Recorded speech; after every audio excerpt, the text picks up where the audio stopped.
እንደዚህ ቤት ሆነ ልጆች 18 ዓመት ሲሞላው ጥለው ይሄዳሉ። ብቻህን ነው የምትሆነው። አንድ አደጋ ቢደርስብህ ጎረቤት አያውቅም፣ ጎረቤት የለም።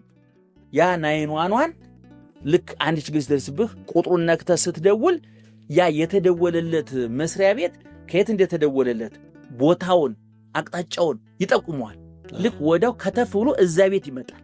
እዛ ቤት መጥቶ ያ ሰውዬ በተለያየ በሽታ ልቡን ስቶ ወርቆ ቢሆን ወይም ደግሞ ካቁም በላይ የሆነ አደጋ ገጥሞት ከሆነ ይመጣና በሩን ሰግብሮ ገብቶ ያወጣዋል ያን ሰውዬ።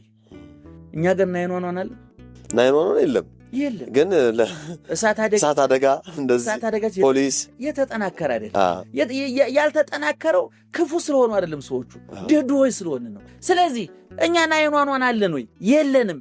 የኛ ናይኗኗን ማን ነው ብሎ መጠየቅ አለበት። ያንተ ናይኗኗን ማን ነው? ጎረቤት ያለው መሐመድ